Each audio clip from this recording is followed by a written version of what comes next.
What is going on, my lovely, beautiful friends? Candace B here. Thank you so much for coming to my channel. I really appreciate you guys, each and every one of you watching. You guys already know I always say it, but I just appreciate you. I hope you guys have been having a great week. I hope you had a great trading week, and I hope you've been having an even better weekend, relaxing. It's Labor Day today, so hope you guys are just relaxing and just resting, and just enjoying life. Today, I'm going to be doing a quick little video. I feel like I haven't done one of these videos in a long time. I just wanted to do kind of like a trade analysis / forecasting video, just basically preparing for the week ahead as much as possible. Since today is Labor Day for both the US and Canada, the markets have been very slow, so obviously, definitely did not want to trade today. There was really no point if the banks are closed. But yeah, we're gonna look at the NASDAQ 100. You guys know that's my new friend.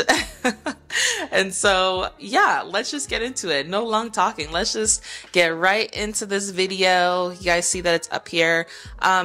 These were my trades, by the way, this past week, this past NFP week. Y'all, NFP week is not for the week. Let me just say that. Like, I got out break even. I literally made like $95, and I'm grateful. I am so grateful because it was a rough week. I can't even lie to you. I admit I feel like I over traded this week. Don't really know why, because NFP week, like, I know better. You know what I mean? I looked at the news. I looked at Forex Factory every single day and kept track of it. And I don't know. It was just an unnecessary trading week for me. I mean, I could have taken a lot less trades, had some really good trades, and just had more not so good trades. But like I said, we managed to come out essentially break even. Quickly, just to go through it. Monday, I took a trade. I mean, if y'all want me to find the times, Monday would have been the 28th, right? The 28th? Yeah. So just real quick, because we're not doing a trade review video. Real quick. So this was around, what month?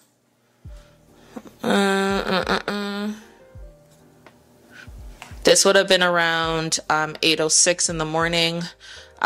Saw that we were pushing up. We had broken previous structure after price was pushing down from the week before, and essentially got in for a long position, but then got stopped out. Let's say price just pushed down, and then clearly there was like a supply that was created here. I felt like I was in the clear because when I looked left, there was, open space. So I felt like, we could have pushed up to maybe fill this gap, but price just wasn't ready for it. So Monday kept it cool. I was like, whatever, it's Monday, let's just keep it moving. And as you can see, there wasn't much volume for the next couple hours till the next day. And as you see, we caught a very beautiful, beautiful long position here on Tuesday, the 29th. And this was at 9:32 in the morning. And yeah, we just waited for price to break this structure, this zone, break above it, and I just followed the momentum, caught a really, really nice move. Definitely could have stayed in longer, but when I saw price kind of starting to stagger around here, I just took my profits and kept it moving. But as you can see, price just continued to the upside. And then Wednesday, I went to take another long position. This would have been at, let me say, this would have been at 9:03 in the morning. So right before New York Stock Exchange open. Clearly, let me go down to the lower time frames. We see price was pretty indecisive because we see that huge push up and then like a really strong push down. I tried to follow the momentum of the push going up. 9:30. Sorry, let me fix this. It was 9. Here is when I entered. Yeah. Entered a long position. Honestly, this is a stupid trade.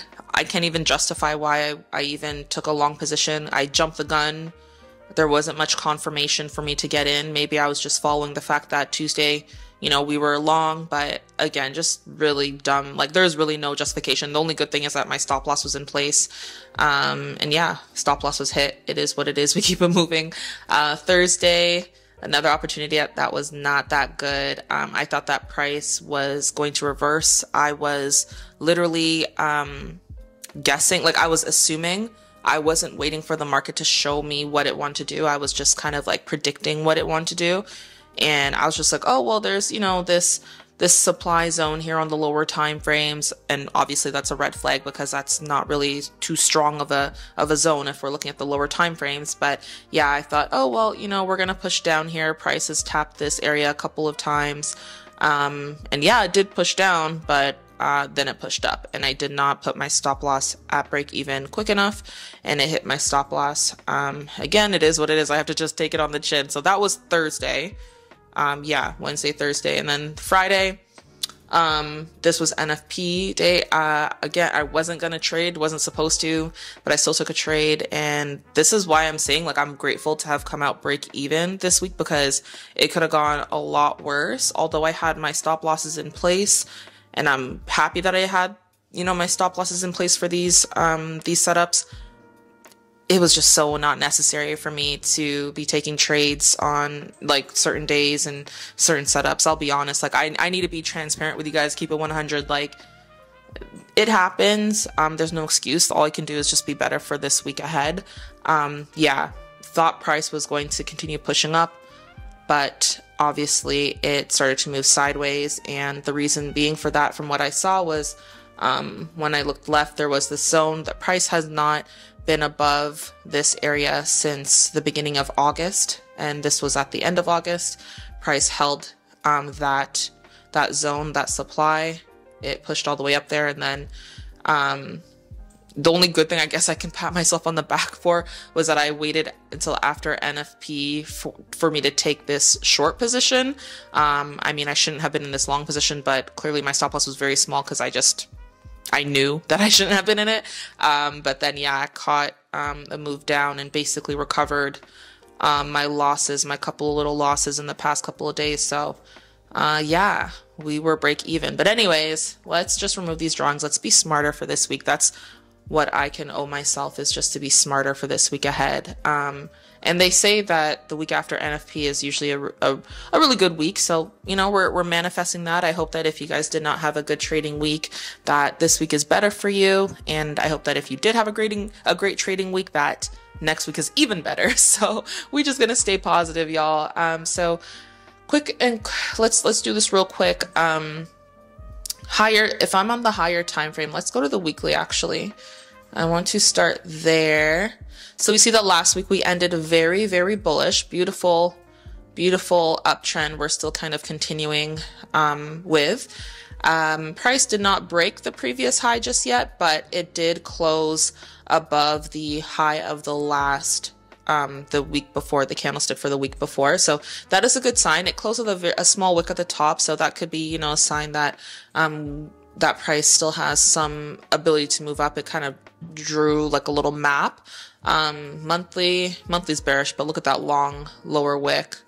Yeah, bulls are coming in hot. Let's go down to the daily here and see. So we do have this area here that we have to keep in mind. Essentially, this would be, I would actually draw out this does look like a supply zone for me. This price tapped into it a couple of times and failed to break above it. So definitely an area that I'm keeping an eye on. Like I mentioned before, price has not been able to kind of go above this area since the beginning of August. So let's see if it's just kind of building liquidity to push to the upside and possibly get to this next level here. Could take some time, but we'll see. So this is a daily. I find that I actually like drawing my zones when it comes to the NASDAQ on the daily. I like having that higher time frame zone. Gives me more confidence, especially when I see price heading towards it. Then I'm like, okay, I can look for a solid position there. Let's go to the H4. So the H4 is showing a little bit something different.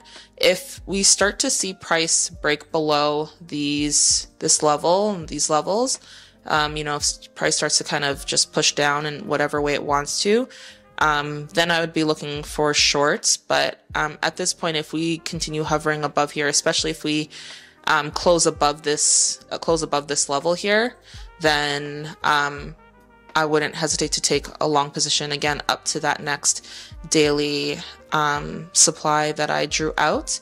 But we'll see what price wants to do, because right now we just see really small candlesticks. Mind you, this is Monday. The market is open. It's just that there's very low volume because of the bank holiday. So we'll see what happens. Tomorrow should bring quite a bit of momentum. And by the time you guys are watching this, I'm hoping to have this posted by tomorrow, because that would make the most sense. But yeah, we'll see what happens at the zone. Honestly, that's just what I'm kind of waiting to see. And I would just use like the lower time frames to get confirmation in terms of what the candlesticks look like. I want to use the structure of the higher time frames and then see the detailed definition in terms of the candlesticks from the lower time frame to kind of get as best of a position as I can. Let's actually see. So today is September 4th. Well, that was a big stutter. I just stuttered so hectically. Okay, so let's go to Tuesday on Forex Factory. No major USD news. Okay, we have some news at 10 a.m. Obviously 9:30 is when the New York Stock Exchange opens, and because it's after a long weekend, there's probably going to be very intense volume. So I do want to practice discipline and kind of like sit on my hands and wait for things to play out. Maybe set some pending orders. We'll see. Wednesday the 6th, we have some 10 a.m. red folder news. PMI. So this is level of a diffusion index based on surveyed purchasing managers, excluding the manufacturing industry. So if the actual is greater than the forecast, it's good for the currency. It would be good for the USD, which means that the NASDAQ would probably drop. Thursday, a lot more news, just unemployment claims 8:30. Friday's pretty calm, or should be. I feel like there'll be quite a bit of volume this week. I mean, I'm no expert, but it's always good to kind of know what's happening on the fundamental side, even if it's just like a little bit, because obviously if you use Forex Factory and you don't understand something, you could just Google what it means, like what that news forecast means, and then I always do that, by the way, and it is really helpful. So yeah, we're just right now hovering at this level here where price has not been back to since the beginning of August. And so now, since we're heading into September, or we are in September now at the beginning, we'll just see what it does at this point. I don't want to jump the gun too quickly. I just want to sit on my hands and be patient and really just let the setups come to me. There's no rush for me to make money because when there's a rush to make money, then usually what the market does is make you lose money. That's what I find. So yeah, guys, that's pretty much it. We're just waiting to see, but overall it looks pretty bullish. I feel like structure is definitely bullish right now. I would be more on the side to take long positions just because it's the NASDAQ. I prefer to be on the buying side of it as opposed to the selling side. But we'll see. I just want to wait and see how structure, like if structure gets broken, and then kind of adapt to that. But yeah, guys, I hope you have a great trading week. Oh my gosh. Keep me updated. Comment in this video. You know, YouTube is the best way to hit me up. You know, I reply to YouTube comments. Don't DM me on Instagram. I barely am on Instagram, and it gives me anxiety to see DMs. So when you talk to me on YouTube, for some reason, I prefer to have conversations on YouTube instead. But yeah, what are you guys looking for moving into this week? What currency are you trading? What instrument are you trading? What setups are you looking for? Let's talk about it. You never know who you can help in the comment section below. But yeah, I wish you guys an amazing, amazing trading week. Stay focused, stay disciplined. If you make mistakes, just, you know, take it on the shoulder, figure out what went wrong, and keep moving forward. I think that's the name of the game, is just to keep moving forward. Let's just try to get a percentage better each and every day. Thank you guys so much for watching again. I wish you well. I wish you nothing but the best. And I hope you have an absolutely fantastic day, week, and life. Bye.